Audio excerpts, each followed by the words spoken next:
Yep, there they are. The shackles that we all wear, unless we're careful. The handcuffs that we don't even know we're wearing, and the marketers and the companies love to put on us every time we buy some of their stuff. Hi, I'm Mark. This is my channel, Mark's Daily Discoveries.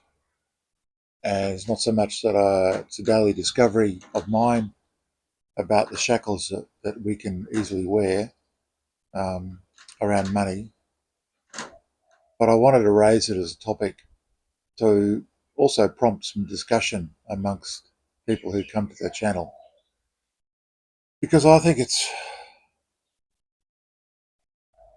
a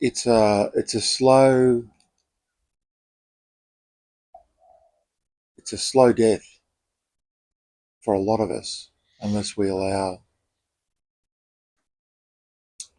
our true self to come to light and to manage these expectations that are placed on us.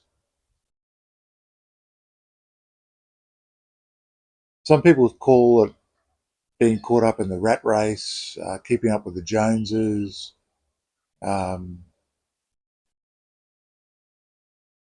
getting ahead, all these sort of terms.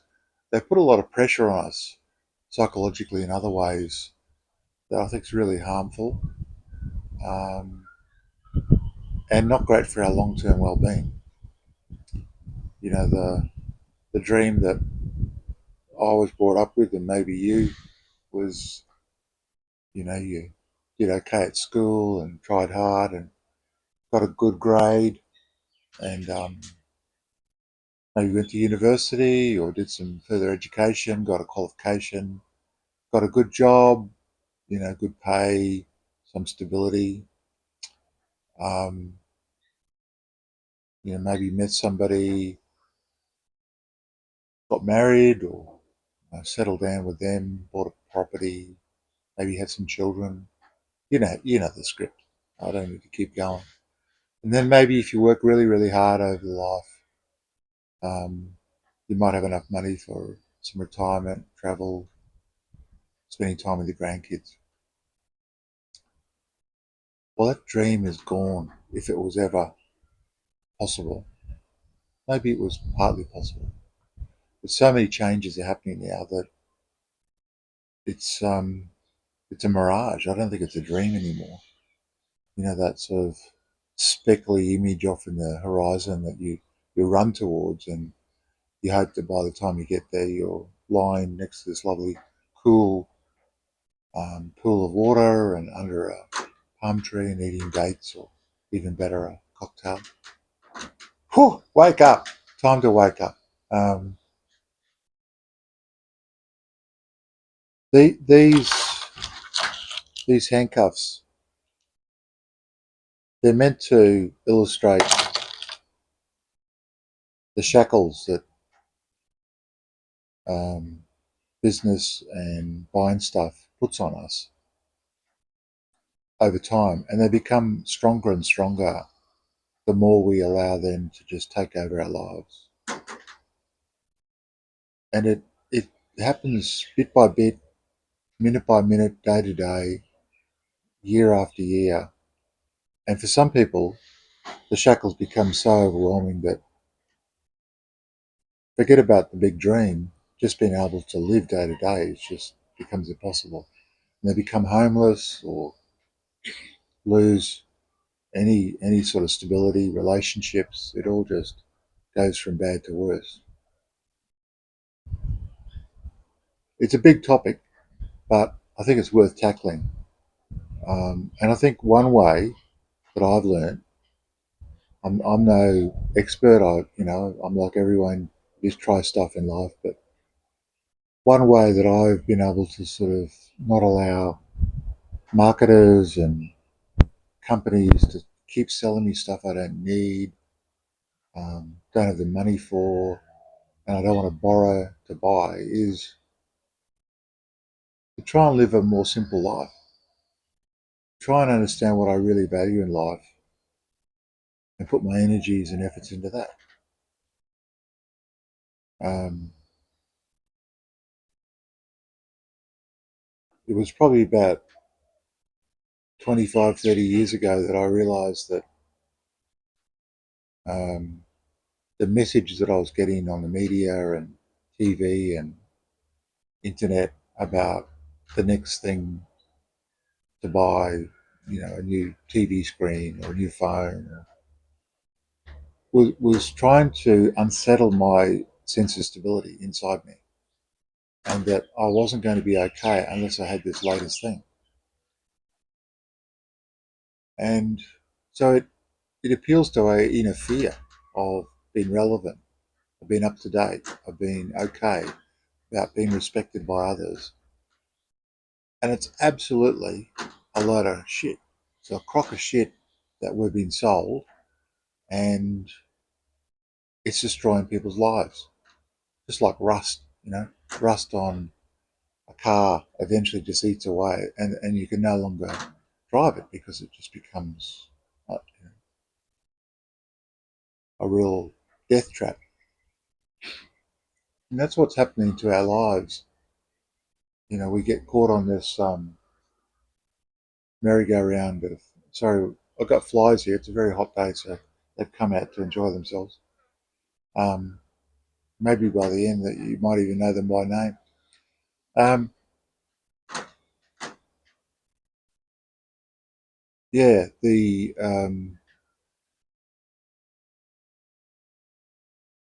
it, I think about those shackles, the rat race, as almost like this huge monster that we have to keep feeding.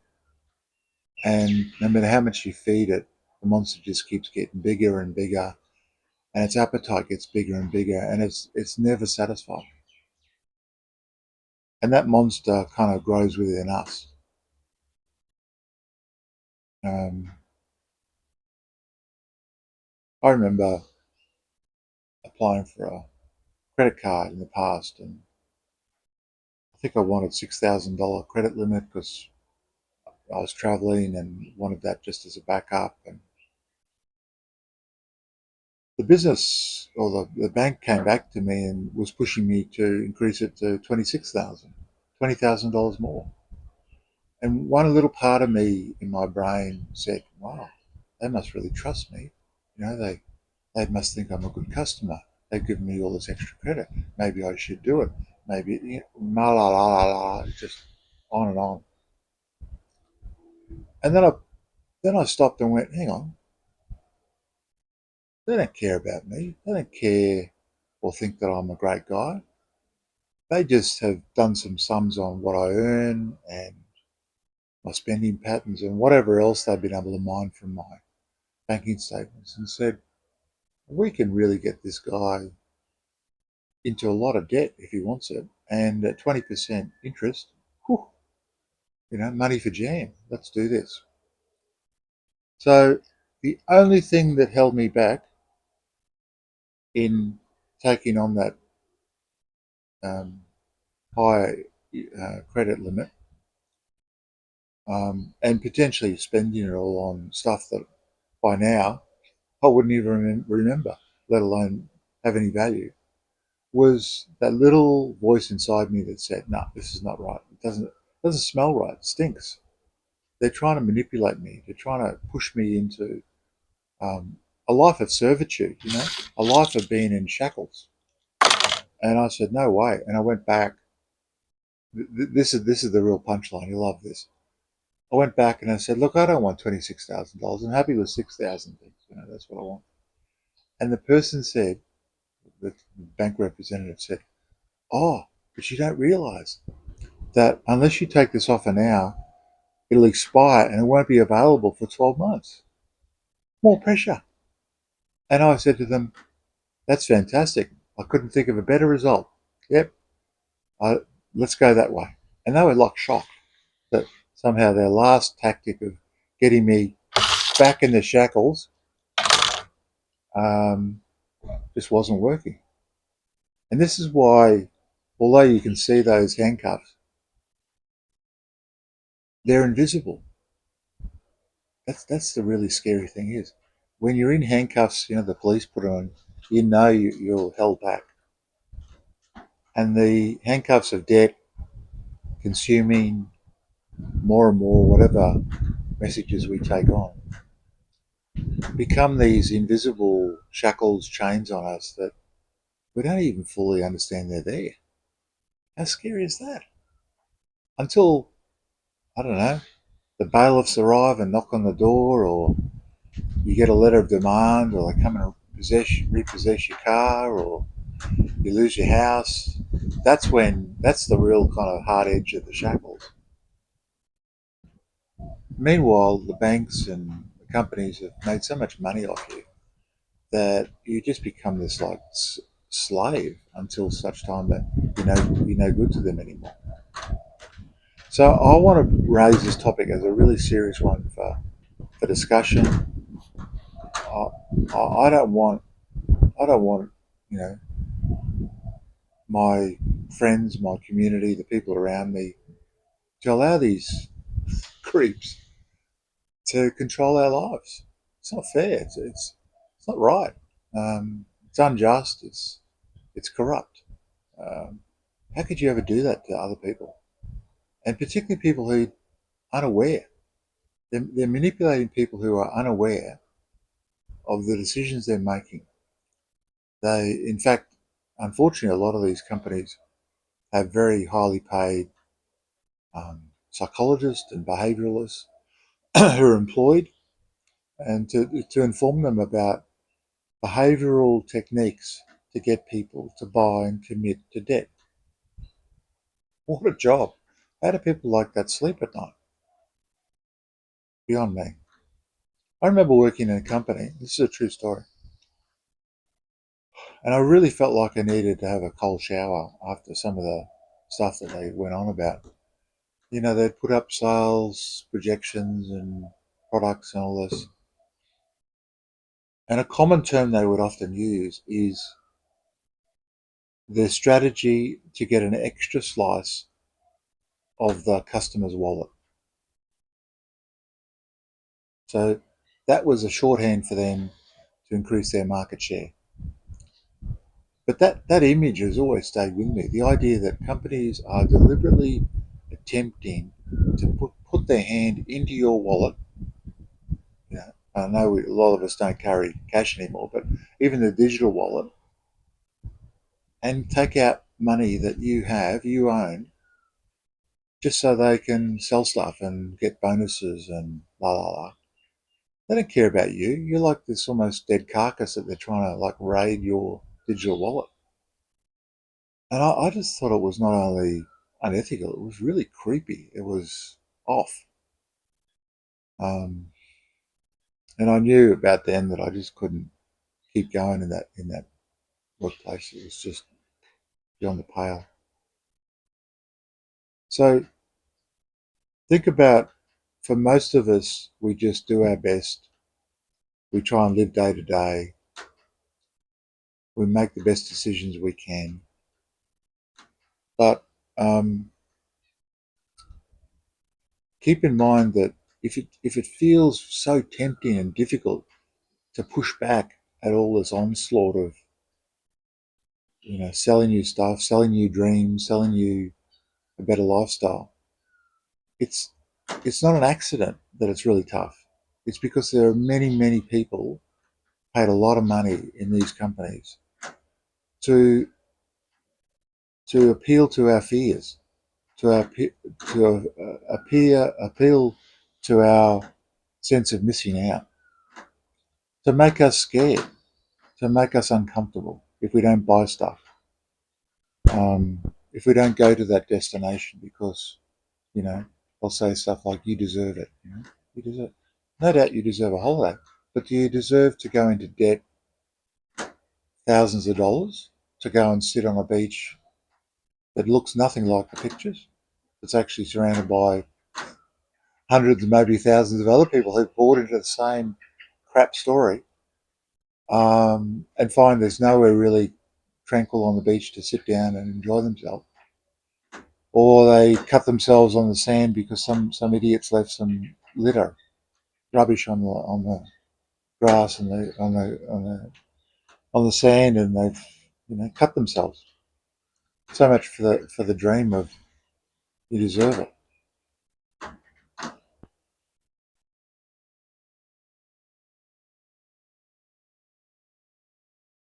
I feel like I've been a bit of a rant at the moment, but I feel strongly about this topic. I think I don't like the idea of people in my community being hoodwinked, being manipulated into a life of having to work harder, getting more, an extra job, an extra couple of jobs, um, taking on debt, which then means you've got to get more income to buy more stuff. Um, that's why it feels like a rat race, because we've been manipulated into a life based on fear. And I don't know about you, but that's not a life that I'm into. And if it means that I've got a TV that's 15 years old, like I do, or a phone that's this phone here's only a couple of $100 and it's 3 or 4 years old, I'm cool with that.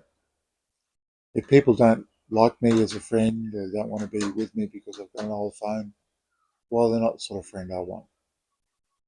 That's fine by me.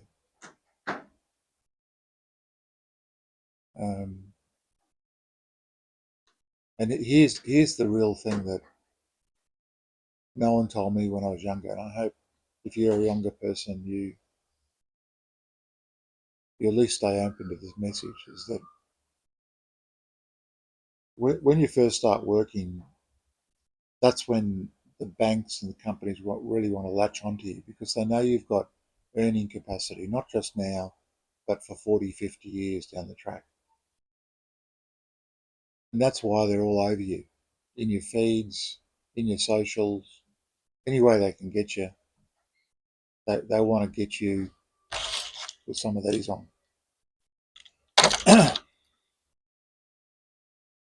And whenever you don't use your own money, you are allowing them to put a set of handcuffs onto you.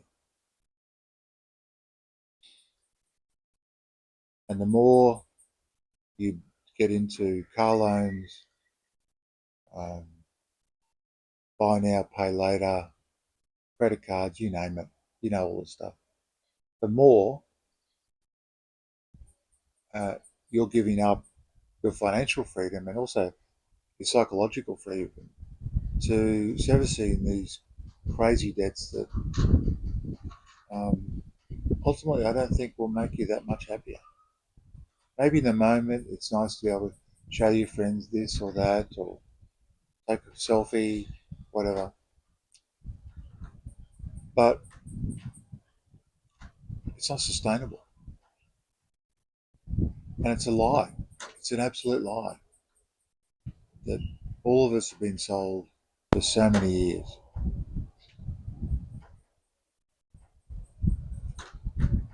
So $1 that you've earned in your hand is worth so much more than $1 of debt. Doesn't sound like it makes sense really, but it's true. Because that dollar that you own, you can grow into $2, $10. You know how you use that money to grow wealth.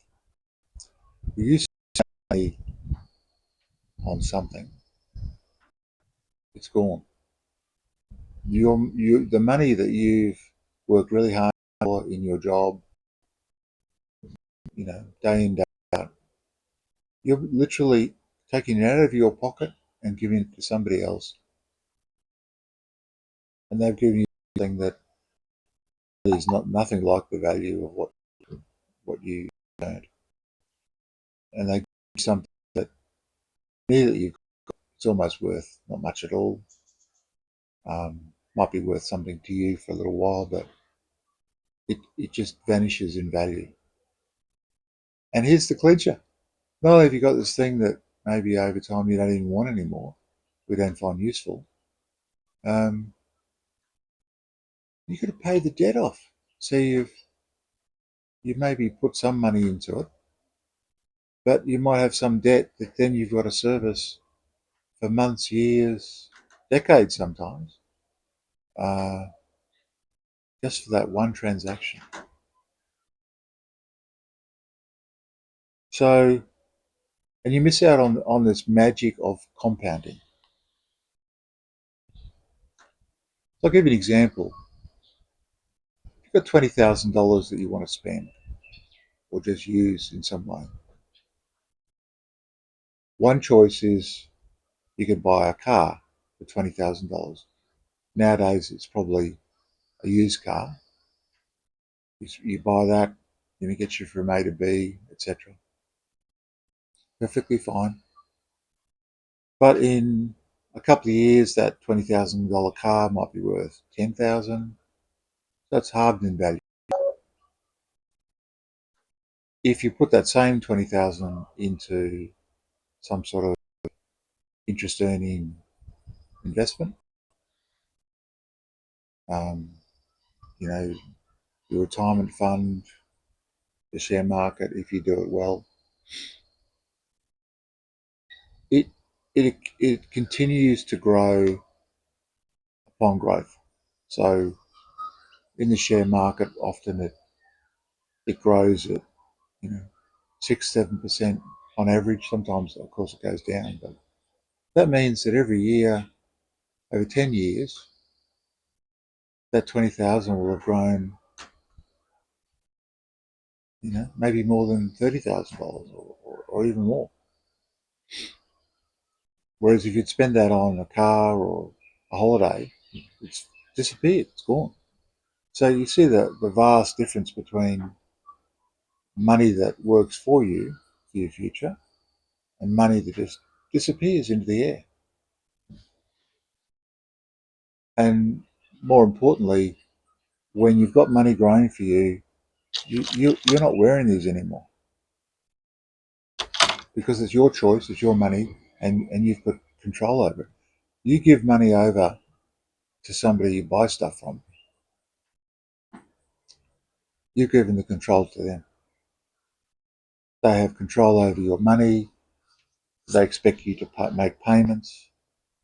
They basically got their hand in your wallet for however long that loan or credit's due. Imagine walking around with the bank or financier with their hand in your pocket.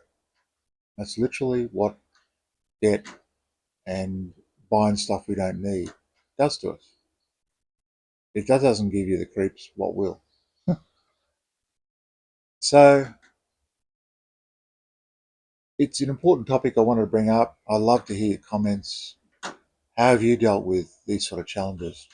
I don't have all the answers. I've just got some experiences I wanted to share, some thoughts that I've developed. But most importantly, I don't want the system to do good people over. And that's what it's doing. Our lives should be about genuine happiness and not fake stuff and stuff that, you know, ultimately we don't necessarily need. You're a good enough person as you are. You don't need a thing to be a better person. No. I'm sure people wouldn't respect you any more or less, no matter what phone you've got or what have you. But these are the corrupt messages that the marketers give us, and I'm here to say, no, bugger off. It stops. Don't allow them to do you over and to allow you to have to wear a life with these. That's what you're facing. So I say, bugger the handcuffs, and I hope your life is full of happiness and freedom. Isn't that what we all want? Have a good one. Thanks for listening.